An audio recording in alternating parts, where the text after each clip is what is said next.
लीजिए सुनिए डॉक्टर नर्मदा प्रसाद गुप्त की लिखी कहानी गुड़िया, मेरी यानी समीर गोस्वामी की आवाज में। माँ, गुड़ियों वाला बाहर है, ले दो ना। माँ, छोटी सी गुड़िया। माँ, गुड़िया गुड़िया। उस दिन रवि ने गायत्री को परेशान कर दिया। वो रामू जैसी गुड़िया मांग रही थी। रामू चपरासी का लड़का था, रबर की गुड़िया से खेल रहा था। रवि को उसकी सीटी अच्छी लगती थी। जब वो सीटी बजाता, रवि दौड़कर अपनी माँ से हट करती। रामू उसे तंग करने के लिए बार बार गुड़िया दिखाता और रवि हर बार भीतर दौड़ी आती। 2-3 बार उसने बड़े प्यार से कहा, पर गायत्री ने कोई उत्तर न दिया। आखिर निराश होकर वो कमरे के एक कोने में बैठ गई, अपनी छोटी छोटी टांगों के बीच में मुंह लटकाकर।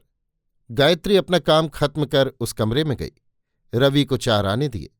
बोली, अच्छी लाना गुड़िया। रवि की उदास आंखों से मुस्कान फूट पड़ी।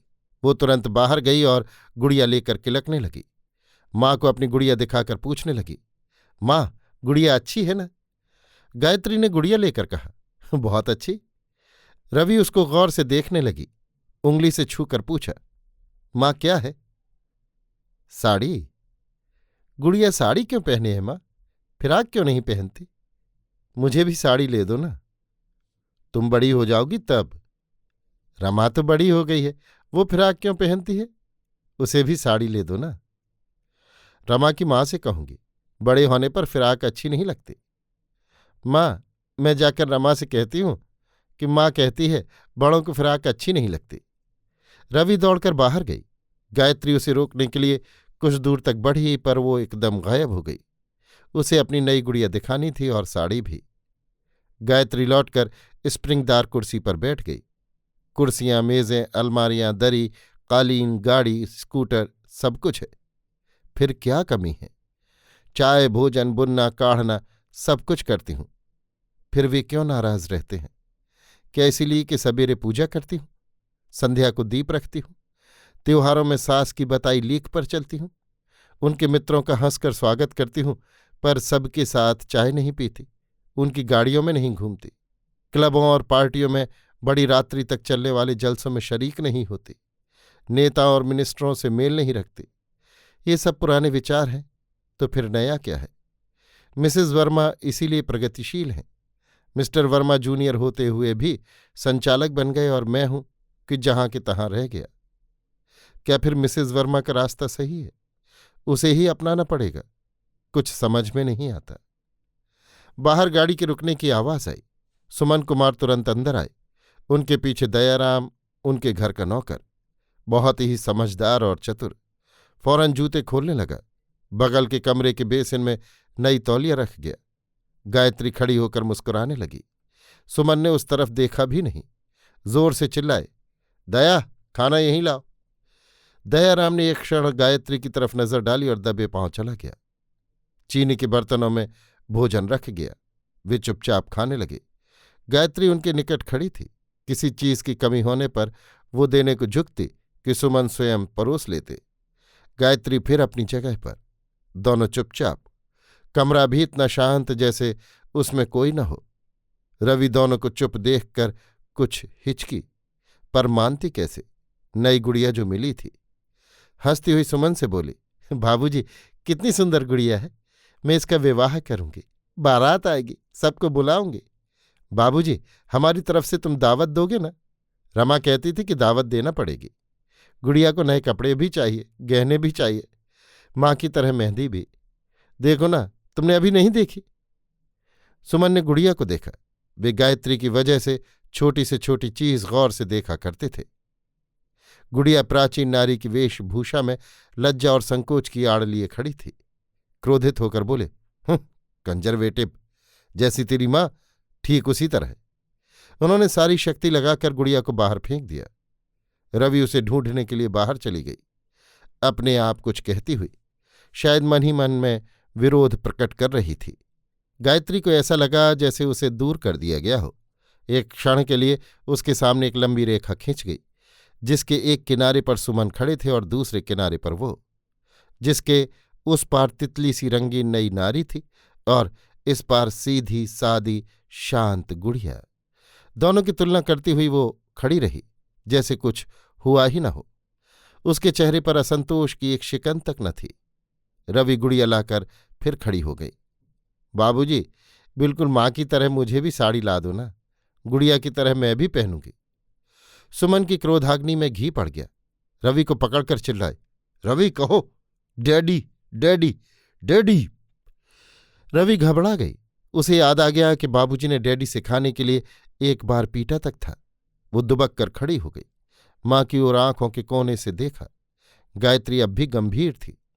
भारतीय नारी के अग्नि परीक्षित विश्वास में बार बार तपना और निखरना उसके लिए मानो जन्म जन्म से पहचाना हुआ मार्ग था। अब दूसरा रास्ता क्या होगा? वो मौन थी। सुमन बाबू ने खाने के कौर बड़े बड़े कर लिए। चम्मच प्लेटों से अकारण ही टकराने लगी। पराठे का कौर सब्जी के बजाय चावल की खीर में डूब गया और उससे बचाया तो दूसरी बार के कोने में पौदेनी की मिर्चदार चटनी मुंह में समा गई। यही क्यों पुराना बासी समाचार पत्र ऐसे देखने लगे मानो अभी टेलीप्रिंटर की ताज़ी खबर लेकर छपा हो। कमरे के पर्दे और झालरों को छोड़कर अन्य कोई हिलता डुलता प्रतीत नहीं हो रहा था। यद्यपि दया बार बार कभी गायत्री की ओर तो कभी सुमन बाबू की ओर देखता और वायुमंडल में थम गई हवाओं को नरम कर ढीली करने के लिए मानो किसी व्यक्ति के एकाएक हृदय गति रुकने पर सावधान सेवक झट कृत्रिम श्वासोच्छ्वास कराने का यत्न करता हो, जिससे घुटन कम हो। इस टेबल का गुलदस्ता उस पर और उसका टेबल क्लॉथ इस पर बारी बारी से कर रहा था। रवि सहमी सी खड़ी थी, भयभीत शावक की तरह, कभी दरवाजे की ओट में खड़ी गायत्री की ओर तो कभी भोजन करते सुमन की ओर देखती। वो दोनों के बीच की लड़ी थी। रुंधी आवाज में बोल पड़ी, बाबूजी। और फिर मानो अपराध हो गया हो, सुबक कर हिचकी लेते हुए बोली, बाबूजी नहीं, डैडी। और मां से लिपटकर जोर से रो पड़ी, मानो पूछ रही हो कि बाबूजी या डैडी। सुमन को रवि का एक एक शब्द तीर सा लगा। वे गायत्री पर बरस पड़े, यही सीख दी है तुमने? बच्चों को अपनी तरह बनाना चाहती हो? अच्छी तरक्की होगी आगे। उनकी आंखें लाल थी। वे भोजन छोड़कर उठ खड़े हुए और कमरे के बाहर हो गए। जब तक गायत्री कुछ सोचे तब तक शेवरलेट एक चीख मारकर सड़क में गायब हो गई। गायत्री बहुत देर तक खड़ी रही, विचारों में खोई हुई।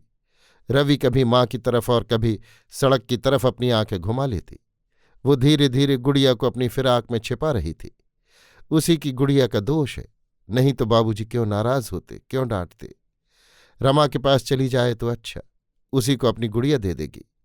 विवाह करना है ना, कहीं बाबूजी फिर न फेंक दें। गुड़िया न होगी तो रमा का गुड्डा अकेला क्या करेगा? फिर विवाह के दिन भी थोड़े हैं। रमा अभी घर पर ही होगी। रवि धीरे से कमरे के बाहर हुई। गायत्री को एक झटका सा लगा। उसने पुकारा, रवि। रवि उदास मन से लौटी, भर्राए स्वर में कहने लगी, माँ, अपनी गुड़िया रमा के घर दे आओ, बाबूजी देखेंगे तो फेंक देंगे। रमा कहती है कि गुड़िया का विवाह करना है। मुन्नी रानी, ये गुड़िया अच्छी नहीं। गायत्री ने रवि के हाथ से गुड़िया छीनकर दूर फेंक दी। रवि मचलने लगी। उसने धीरज दिया, मुन्नी रानी रोते नहीं, इस गुड़िया का तो विवाह हो चुका था। कल नई गुड़िया, नए कपड़े और नई चूड़ियां, सब कुछ नया है ना रवि? हंसो हंसो। एकाएक गायत्री में ये परिवर्तन कैसे हो गया? उसने एक झटके में खूंटी का टाबिल खींचकर हवा में 2 बार घुमाया और फिर ऐसा उछाला कि रवि की सूरत पर झूलने लगा।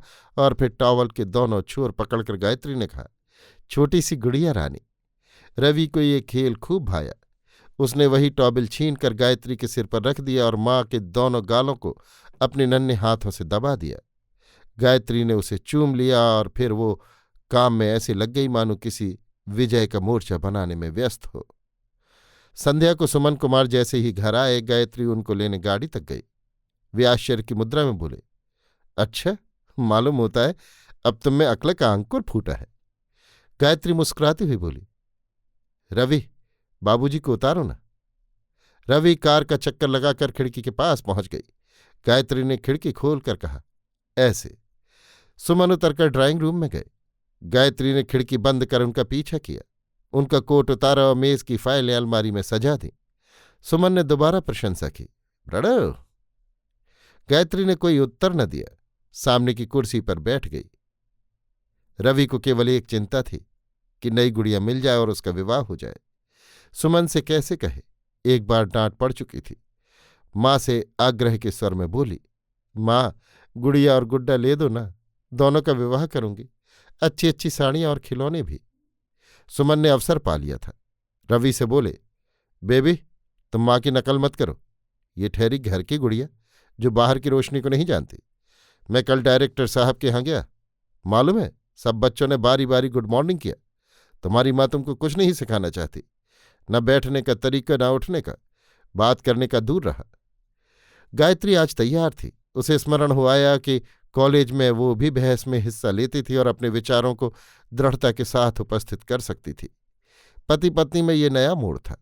भारतीय नारी का नारीत्व आज रोज की तरह दरवाजे की आड़ में तिनका नहीं कुतर रहा था। आज टेबल क्लॉथ पर चाबी से लकीरें खींच रहा था। स्वयं सुमन इस मुद्रा को देखकर आश्चर्यचकित था और वो भी इस चुनौती को स्वीकार करना चाहता था। बोल उठा, सुना ना रवि, कहो गुड इवनिंग डैडी। गायत्री ने बड़े धीरे से कहा, बेटी, ये भी जरूरी नहीं कि हम दूसरों की नकल करें, पराये ढंग, पराया पहनावा और पराई भाषा की। तुम नमस्ते करो ना। रवि, बताओ तो कैसे। रवि ने दोनों हाथ जोड़कर दिखा दिया। सुमन के लिए गहरी हार थी। एक बार उसके मन में आया कि वो रेडियो का स्विच दबाकर बिस्तर पर गिर पड़े, किंतु गायत्री ने थपकी देकर रवि को खेलने के लिए भेज दिया और सुमन को किसी निष्कर्ष पर पहुंचने के पहले ही विचारों के अखाड़े में खींचते हुए बोली, हम 10-15 साल से स्वतंत्र हैं, पर मानसिक गुलामी नहीं गई। Mental slave. अपने ढंगों और चाल ढाल को बुरा समझते हैं। बात बढ़ चली। ऐसा वही लोग कहते हैं जो इन तौर तरीकों को सीख नहीं पाते, बच्चों पर ध्यान नहीं देते। देश के कितने घरों में सभ्य मैनर्स बढ़ते जाते हैं, 2-4% को छोड़कर बाकी सब भेड़े हैं। आश्चर्य है कि एमए पास करके भी तुम अशिक्षितों की तरह बात करती हो। उन 2-4 घरों को भी अपने देश के व्यवहार अपनाने चाहिए। जानती हो, अभी मिनिस्टर साहब के यहाँ चाय में गया था, उनके बच्चे कितनी प्यारी अंग्रेजी बोलते हैं। शुरू से जब ट्रेंड किया जाता है तब कहीं बच्चा होनहार निकलता है, पर तुम्हें गुड़ियों से फुर्सत मिले तब ना। मैनर्स तो आप लोग ही चलाते हैं, जनता भी उन्हें देखकर नकल करती है। न जाने क्या होगा, कब ये शौक दूर होगा। Manners, manners, manners. गायत्री के मस्तिष्क में ये शब्द गूंज उठे। कुशल नाविक की तरह उसने मझधार की लहरों से टकराना छोड़ दिया और उस किनारे की ओर उसकी आंखें लग गईं जहां ये लहरें टकरा कर बिखर जाएंगी और पतवार की इच्छानुसार नाव सहज सरकने लगेगी। रवि बगीचे के फूलों को फ्रॉक की जेब में रख आ गई। सुमन से बोली, डैडी, गुड़िया फूल सजाती है कि नहीं। सुमन मुस्कुराए। पार्वती चाय और बिस्कुट रख गई। गायत्री ने चाय बनाई। दोनों ने साथ साथ चाय पी। सुमन चुस्की लेकर गायत्री की ओर चुपके से देख लेते थे। गायत्री सब कुछ सहज भाव से कर रही थी, वही नम्रता, वही उत्साह। गायत्री ने सब कुछ बदल दिया। पति के साथ मेज पर भोजन करने लगी। मित्रों का स्वागत होने लगा। वो सबसे पहले अपरिचित से बोलती और परिचय मांगती। गाड़ी से दूसरों के यहाँ चाय पर जाती। होटल, रेस्टोरेंट और क्लब उसकी मधुर आवाज से गूंजने लगे। हजरतगंज में एक डांस ट्रेनिंग स्कूल था। सभी ऑफिसरों की पत्नियां वहां जाती थीं। गायत्री ने भी जाना शुरू कर दिया। उसके बिना कोई भी सोसाइटी सभ्य कैसे हो सकती थी। गायत्री में सोसाइटी के लिए सब कुछ था। भोला सौंदर्य, मधुर स्वर और सुसंस्कृत व्यवहार। लोग आकर्षित होने लगे। कोई न कोई किसी न किसी में मिलने जाता। कभी मंत्री तो कभी सचिव की गाड़ी उसे लेने आती। आज एक मीटिंग में गायत्री का भाषण होता तो कल दूसरी में नृत्य। उसका बंगला मित्रों और प्रोग्रामों से भरा रहता। कभी कभी सुमन भी अपने मेहमानों के स्वागत में गायत्री के पीछे खड़े रहते, इस विश्वास में कि वे डायरेक्टर वर्मा से भी आगे बढ़ जाएंगे। डायरेक्टर चमनलाल वर्मा नवीनता के प्रेमी थे। उनकी पत्नी आशा उनसे एक कदम आगे।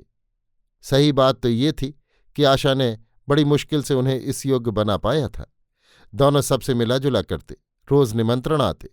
आशा नवीन वेशभूषा में सज कर जाती और मिस्टर वर्मा को भी विवश होकर जाना पड़ता। अकेले क्या करते। धीरे धीरे उनकी आदत पड़ गई।